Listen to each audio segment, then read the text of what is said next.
There is a house that sits beyond dark, dense woods. Like the world fading into view after a dream, that old mansion appears before you. Without realizing it, you instinctively accept as truth the events unfolding before you. The house lives in perpetuity, an amalgam of myriad fates and generations.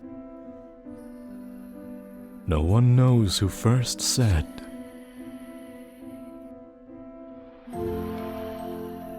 that the mansion was cursed.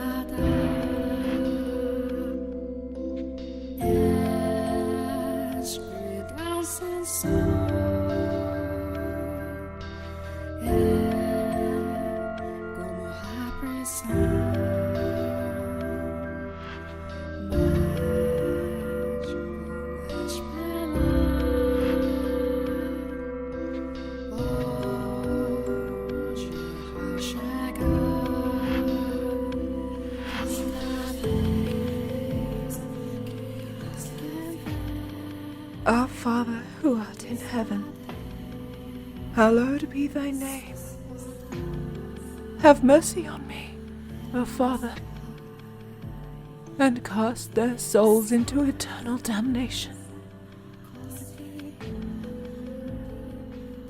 I was looking down upon a corpse, my own corpse. I was afflicted with great despair at the sight of it being dragged to the place of my crucifixion. My soul crumbled, and I was wholly extinguished. Indeed, I did once lose everything. However, as I faded into darkness everlasting, I heard a voice calling out to me, and so I vowed once more that no matter how long it may take, how great the obstacles that stand in my way, or what form you may assume, I shall come back for you, that I must return to that house. So I ask of you, please wait until this mutilated body arrives there once more.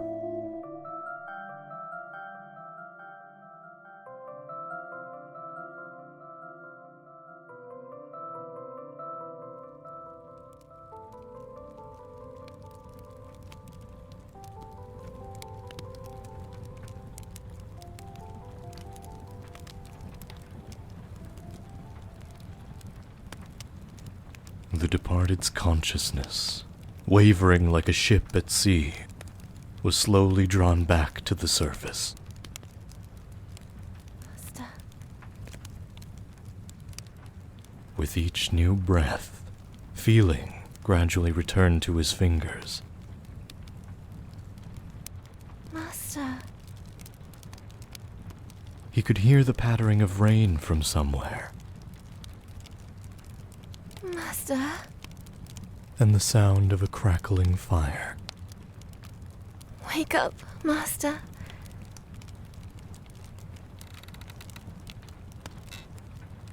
Wake up. Where am I? When the departed came to, he was rocking back and forth in a rocking chair. The room was dimly lit. Aside from the flickering of the fireplace, there was no other illumination. No light shone through the closed windows. There was only the pitter-patter of rain on the glass. It was as though the whole mansion had been enveloped in darkness. Oh, splendid. You have finally awoken. Someone called out to the departed. He was about to search the room, but that turned out to be unnecessary. The source of the voice was crouching beside the chair, looking up at him with emerald eyes. Good morning, Master. Good morning. What is the matter? Are you still waking up? You seem rather drowsy. Come now, you must gather yourself. Though I am glad to hear your voice. I have simply been waiting so long for this moment, tending to the mansion all by my lonesome, ensuring it was ready for your return, whenever that time may be. When I caught sight of you through the window, my heart fluttered. The time had finally arrived. The window. He was perplexed. This woman who looked like a maid seemed to know the departed, but he had no memory of her. What kind of herbal tea would you like to start your day with? I have some wonderful chamomile leaves if you would like. Or perhaps your tastes have changed since we last met. Tell me, Master, what would you like? Master. I beg your pardon. I allowed myself to get too excited.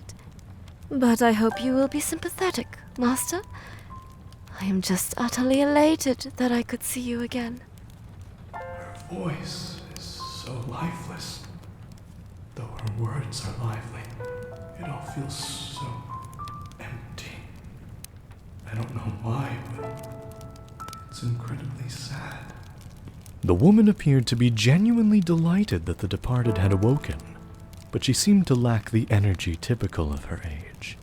Or perhaps life was a more appropriate word than energy.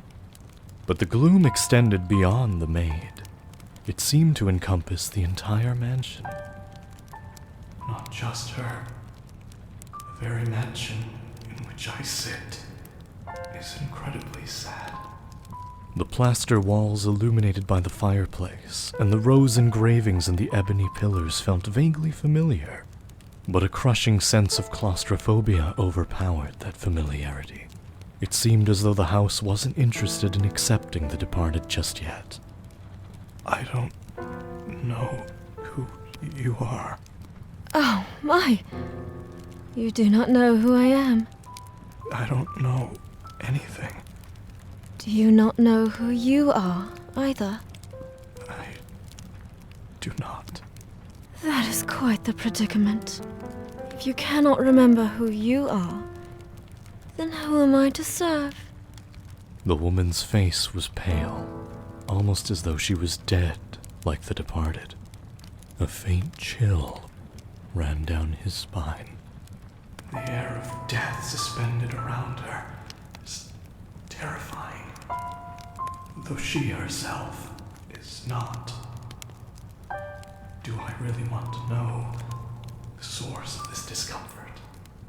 You are the master of this house, though it would seem you have no memories of such. Quite the dilemma. If you know not who you are, then you are no different than a stranger to me, no? Didn't you just say that I had returned? Indeed, you have returned. But from where? That I cannot say. I see. I don't know either. Then how about this? I am a servant of this mansion, and as such I am familiar with the many incidents that have taken place here. I shall show you the history of this house, Master. That will surely allow you to recall who you are. The freshly awakened gears in the departed's head began to turn as he mulled things over. The maid had called him the master of this house, but without a single mirror in the room, he had no way of seeing what he looked like. Unable to decide, he reflexively nodded. All right. Let us be off, then. And fear not. I merely entreat you not to let go of my hand. Should you hold it tightly, you need not worry about being washed away by the waves of history. No matter what happens, You mustn't let go of my hand.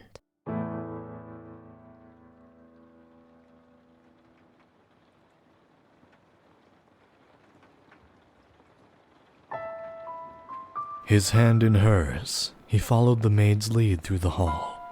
The air within the mansion was oppressive, as though a black miasma hovered within. The house was bleak and barren, hardly a trace of color to be found. Her palm is so cold. Touching her skin like this almost makes me want to cry. Why would that be? The departed came across an open window. Beyond it lay nothing but darkness. Neither sunlight nor moonlight could be seen. There were no chirping birds, no rustling grass, no signs of life at all. Everything that would normally give color to the world had vanished entirely. The only other presence was that of the maid. Following her lead, the departed proceeded through the mansion. Something about this house does indeed feel familiar. But is this desolate, shadowy mansion really the place I sought to return to? After some time, he arrived at a double door, the glass within shattered. The door, once pure white, had long since faded into a dull gray. It appeared to lead to the back garden. The departed could hear children laughing on the other side. Though it is in the state you now see it, a beautiful, beautiful garden once lay beyond these doors. The owner of the time enjoyed gathering rare species of rose from all across the world. At its grandest, it seemed every flower was in constant competition for the most majestic bloom. Would you like to see this wonderful era of splendor and prosperity? If there really are remnants of myself there. I very much hope it is to your liking, Master. The maid opened the doors to the back garden. A sudden gust of wind brushed across the departed's face, forcing him to close his eyes as he followed the maid out of the doors. When he next opened his eyes, the world was no longer blanketed in shadows.